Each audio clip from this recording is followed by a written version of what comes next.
Hello, this is the continued part of the first module, that is single phase induction motor. In last video we were discussed something about the performance of single phase transformer under no load condition with the phasor diagram. So in this video let us discuss performance of single phase transformer on load condition with phasor diagram. You know, a transformer is to be considered. So this is a core type transformer.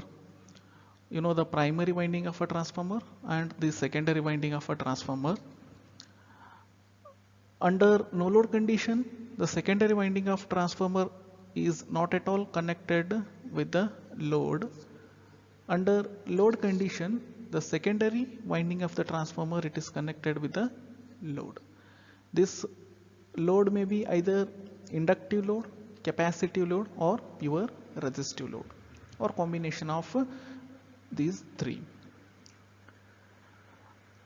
If the load is connected across the secondary winding of a transformer, then so there may be some change in the parameters of the primary winding as well as secondary winding of a transformer. When load is connected to the secondary of a transformer, so there will be a I2 current flows through the secondary winding. See, this is a I2 current. So this is a I2 current which is flowing through the water secondary winding. If this load is not at all connected with the secondary winding of a transformer, so in that case this I2 current will be what it is, 0. Now here the load is connected, so that means there will be what, some I2 current is flowing through the water secondary winding of a transformer. Now just observe, if load is connected across the secondary winding of a transformer, then what about the primary winding parameters? So here if load is not connected, so in that case so there will be a very small current which flows through the primary winding of a transformer. So that current, it is called as the no load current. It is identified or determined by, that is I suffix naught, I naught. If load is connected, now there may be what, excess current which flows through the water primary winding of a transformer.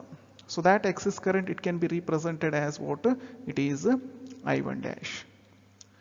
So the combination of these two, that is no load current and the current which is flowing through the primary winding of a transformer with under the influence of what, the load, so that is called as what, this is the primary current. So these two combination, it is the primary current which is denoted by I1. Now obviously the secondary current induces the magnetomotive force. So if the I2 current which is flowing through the secondary winding of the transformer, now which induces the magnetomotive force, that is the MMF. The magnitude of the MMF, which is given as what, this is N2 into I2 on the secondary winding of a transformer. Now this magnetomotive force which sets the flux phi 2 in the transformer core. So this is the what, phi 2, this is the phi 2 flux which set in the water secondary winding of water transformer. The flux phi 2 which opposes the water flux phi. So this is the net flux. So this flux phi 2, it opposes the water flux phi. This is what according to the water Lenz law. As the flux phi 2 opposes the flux phi, the resultant flux of a transformer, it decreases. Obviously this phi 2, it opposes the flux phi, then the resultant flux, it decreases, and this flux reduces the induced EMF E1, and the induced EMF is also what, it is reduced. Now further, thus the strength of the V1 is more than E1, and an additional primary current I1 dash drawn from the main supply, that I was told that so when the load is connected, load may be inductive or capacitive. So there may be what additional current which is flowing through the what primary winding of a transformer. So this current it is called as the I1 dash current. The additional current is used for restoring the original value of the flux in the core of the transformer so that V1 is equals to E1. Under that case, your supply voltage V1 that will equals to what? The induced EMF E1. Now the additional current I1 dash induces the magnetomotive force. So the magnetomotive force of the primary winding due to the additional current which is given by N1 into I1 dash. Just like the secondary current I2 which induces the magnetomotive force in the secondary winding of a transformer, that magnitude is given by N2 into I2. Similarly, the additional current that is I1 dash, so it induces the magnetomotive force, so that is N2 I1 N1 I1 dash, and this force set up the flux that is phi 1 dash. So similarly, whatever be the magnetomotive force which is set by the I2 current which set up the water the flux phi 2. Similarly here the magnetomotive force which is induced by the water I1 dash current, so which set up the water flux that is phi 1 dash. Now the direction of the flux is same as that of the water phi. In that case the whatever be the flux set up by the what I2 current, that is phi 2 flux, it opposes the what the flux phi. Now here in this case the whatever the flux set up by the I1 dash current, that is phi 1 dash flux, so this is in the same direction as that of what flux phi, and it cancels the flux phi 2 which induces because of the MMF N2 I2. Now whatever these two fluxes, that is the flux which is produced by the I1 dash current and the flux which is set up by the what I2 current, so these two flux are in opposite direction and these two fluxes are cancelled out, then so there will be a net flux will be what again, there will be this is what phi only. Now if the flux phi you can consider, in that case both the MMFs are what equal, that is N1 I1 dash is equals to N2 I2. Now therefore here you can calculate the I1 dash magnitude, that is equals to N2 divided by N1 into I2, where N2 divided by N1 it is nothing but what, it is a transformation ratio, so that can be represented by what, it is K. The phase difference between V1 and I1 gives the power factor angle, that is phi 1. This you know. Power factor angle, it is nothing but the phase difference between what, the primary voltage and the primary current which is at what, the primary side. The power factor of the secondary side depends upon the type of the load connected to the transformer. Obviously in primary side you can decide the power factor based on the what, the phase difference between the primary supply voltage and the primary current, that is I1. So this angle it gives the power factor. So in case of the secondary side, the power factor can be decided by the what, the type of the load is connected. If the load is inductive, so then the power factor will be what, it is lagging. If the load is capacitive, then the power factor will be what, it is leading. This you know. You already studied this concept, that is leading power factor, lagging power factor in what, in previous semester. So that is basic electrical engineering subject. Now the total primary current, that is I1, is the vector sum of the current I0 and I1 dash. So this you know. That is the net current, that is primary current, is the vector sum of what, these two current, that is no load component of the current and the additional current which is flowing through the water primary winding.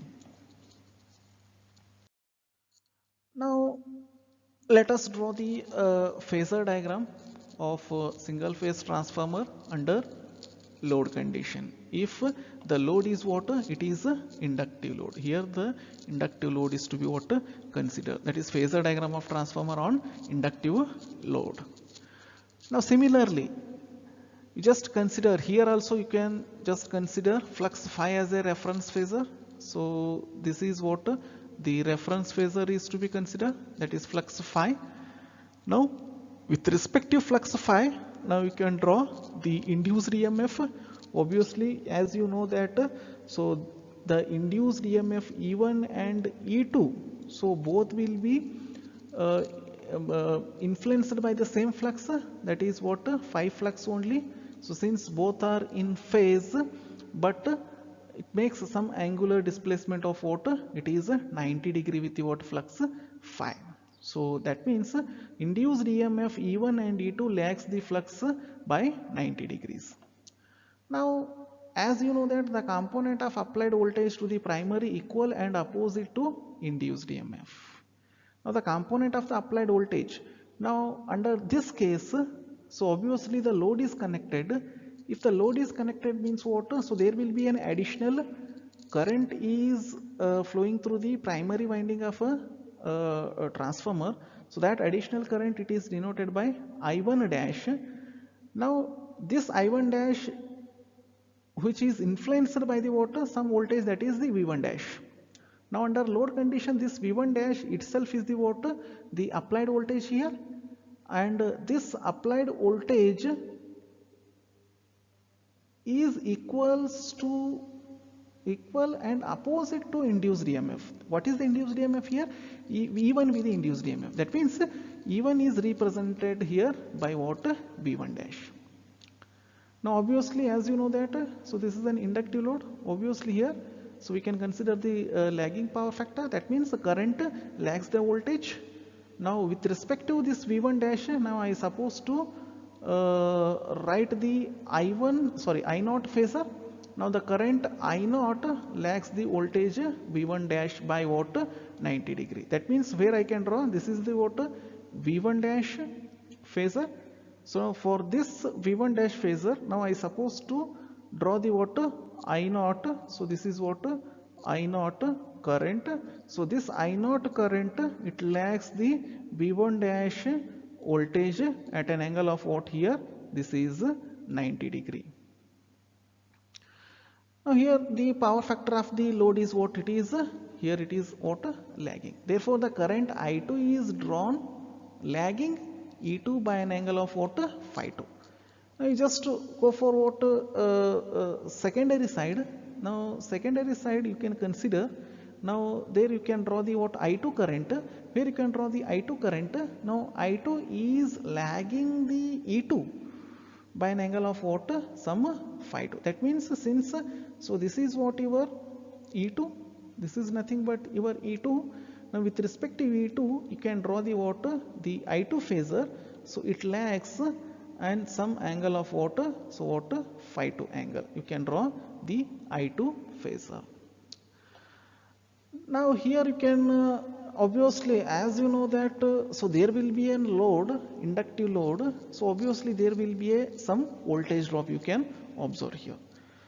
Now before drawing the voltage drop phasor, now here I suppose to show the what?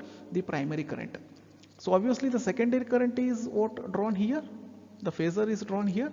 Then primary current, where the primary current will come exactly. Because you know that the primary current is the what? The phasor sum of what? The no load current and the additional current. And this additional current is also called as what? The primary counterbalancing current.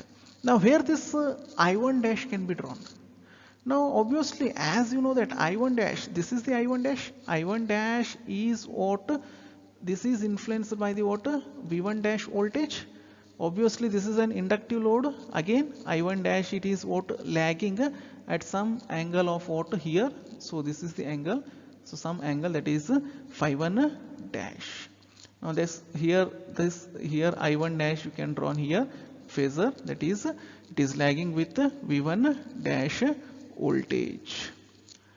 Now obviously, as you know that, So the I1 current, this is the what primary current. So it is the phasor sum of what the I0 and I1 dash. So since you can take the what the resultant of these two, how you can take the resultant? Just to draw one parallel line.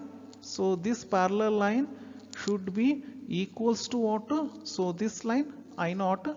Similarly, you can draw one more parallel line from here, and this line should be equals to what? Here your I1 dash. So then both will meet at a point and join this point with the origin. Here you can get the phasor of what? I1. Now you can draw the what? Voltage drop. Here you can show primary side and secondary side. Both the side you can show the voltage drop. So if you supposed to show the voltage drop across the primary side, because there will be a winding, so there will be a resistive component as well as the what? Inductive component. If your resistive component is to be considered, the voltage drop across the resistive component is what? It is I1 into R1. If you reactive component is to be considered, the voltage drop across the reactive component is what? It is I1 into X1. Obviously you know that pure resistive circuit, in case of pure resistive circuit, both the voltage and current are in phase. Now which current is the reference here? So obviously here I1 current, I1 into R1, it is the voltage drop across what? The resistive component means what? It is influenced by which current? It is I1 current. So obviously here we supposed to consider that what? So here we can consider which one? So this I1 current. With respect to I1 current, I supposed to draw what? The voltage drop phasor. So now first I supposed to draw the resistive component voltage drop phasor, that is I1 R1. So this is in phase with the current I1. So I1 phasor is here. So since I supposed to draw what? The parallel line. So the parallel line, this parallel line, that is I1 phasor parallel line, here I can draw. So this is I1 phasor parallel line. Now similarly, the voltage drop across the reactive component, that is I1 X1. Obviously you know that inductive load, that is the lagging power factor. That means lagging means what? Here the current lags the voltage or voltage leads the current. Now this is the voltage phasor. So with respect to I2 current, so obviously how much angle it leads the voltage, that is voltage leads the current, obviously it is 90 degree. So since here I can consider the voltage drop across the reactive component, that is I1 into X1, it leads the current I1 at an angle of what? The 90 degree. Now what about the net voltage? Now from here to origin, you just draw one phasor, one line from here to origin, it gives your what? The V1 voltage. This is the supply voltage. Now V1 voltage, that is nothing but it is the phasor sum of what? V1 dash, voltage drop across the resistive component, and voltage drop across the what? Reactive component. Now obviously, so here the angle between I1 and V1, you can show it as a what? That is a phi1. Now similarly at secondary side, with respect to I2 current, you have to show the phasor, voltage drop phasor, that is the resistive component voltage drop phasor is what? I2 R2, and reactive component voltage drop phasor is what? I2 into X2. Now similarly you just go through with your to secondary side, that at secondary side you just consider the voltage drop across the resistive component. So again this is the pure resistive component. So this phasor in phase with the I2 current. So it is phase with the I2 current. You just draw this parallel line from what? Your V2 voltage. Here you can draw. And you know that how this V2 is obtained initially before drawing the what? The phasor. How this V2 is obtained here? There is one more question will be asked here, Now first we'll clarify that thing. So see, this I2 current is initially drawn here. I2 current is initially drawn, isn't it, with respect to what, this induced EMF E2. So obviously, so this is an inductive load. So with respect to I2, I supposed to draw what, V2. So obviously here, so you can consider again, this is I2 lags the voltage V2, or you can consider then V2 it leads the current I2. Just observe from here, just observe from here. Now you just go on drawing the what, voltage drop across the what, resistive component and the reactive component. So obviously, so reference is what, your reference is what, I2 current. Then voltage drop across the resistive component, it is in phase with the I2 current, so you can draw here. Then voltage drop across the reactive component, so obviously this is an inductive, then it leads the current I2, that means exactly, so this is 90 degree with the current I2. So since you can draw from here to here, then it meet at this point. Now similarly, the E2 phasor, then E2 phasor is the what, the sum of V2 phasor plus voltage drop across the resistive component and voltage drop across the what, reactive component. Now this is about the phasor diagram of transformer on inductive load condition. Now here also given the phasor difference between V1 and I1 gives the power factor angle phi1 of the primary side of the transformer. The power factor of the secondary side depends upon the type of load connected to the transformer. If the load is inductive as shown in the phasor diagram, the power factor will be lagging. Obviously this is, you know. So if the load is capacity, the power factor will be leading, where I1 R1 is the resistive drop and the in the primary winding, I2 X2 is the reactive drop in the secondary winding.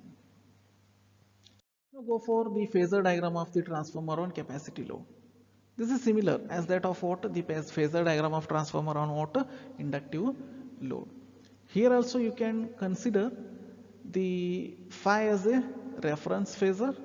This is a what, a reference phasor. Now induced EMFs, that is E1 and E2, you can consider here.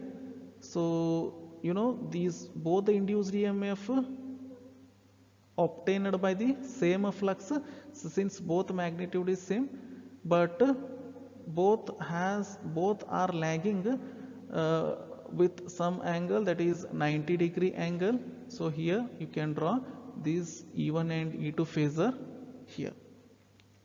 Now the component of applied voltage to the primary equal and opposite to induced EMF in the primary winding. So since E1 is represented by what, V1 dash.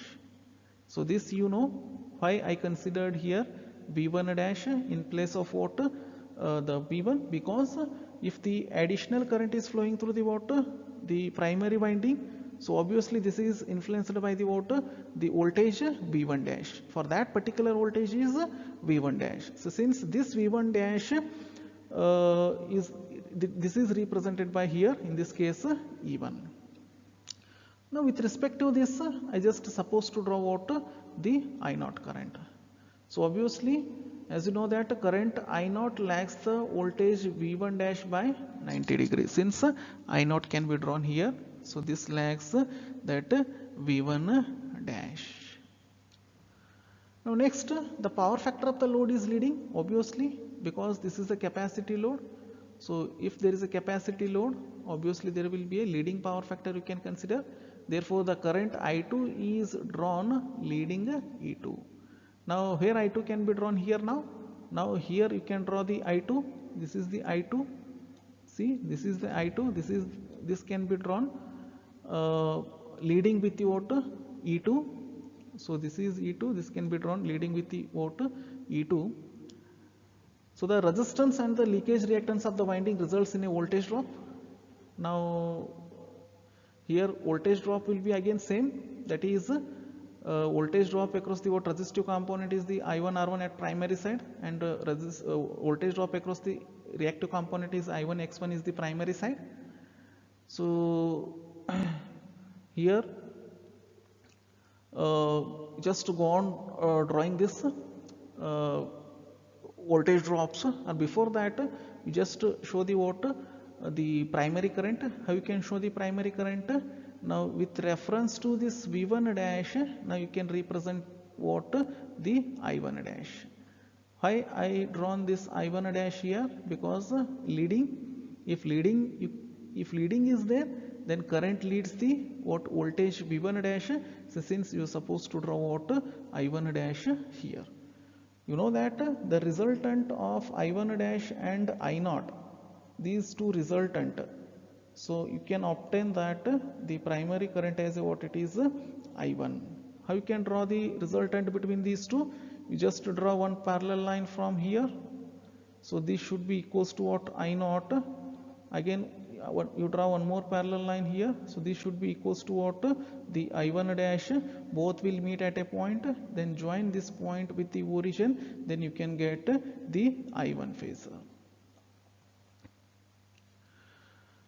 Now here again you can draw the voltage drop. Then this voltage drop will be similar as that of what the inductive load is to be considered. So again two voltage drop you can consider here. This is a one voltage drop across what the resistive component. So here you can consider that this is what I1 into R1. Then voltage drop across what the reactive component. Here you can consider what I1 into X1. Now the net voltage, this is the primary voltage, you can draw from origin. So this is considered as a what? This is what? V1 voltage. Similarly, if you go for what? Secondary side. Now secondary side, so obviously first you just draw the secondary voltage. Secondary current you drawn already. With reference to the secondary current you can draw the what? The secondary voltage. Obviously this is leading, then you can get the secondary voltage here. Now you just draw the what? The voltage drop across the what? The resistive component and the reactive component. This is similar again. Then resistive component voltage drop here, this is in phase with the what? I2 current, then you can draw here. Then voltage drop across the reactive component again, so this makes the some angle that is 90 degree with the what? The I2 current. That means this voltage drop, it leads the current I2 at an angle of what? 90 degree. So now this is what the phasor diagram of transformer on capacitive load. So here's the some information is given related to that this phasor diagram. Just go through with this information. Just try these phasor diagrams, both inductive load condition and capacitive load condition, how the phasor diagram of a transformer can be drawn. Now in next video we'll come up with some more bits of what? First module, that is single phase transformer. Till then, thank you.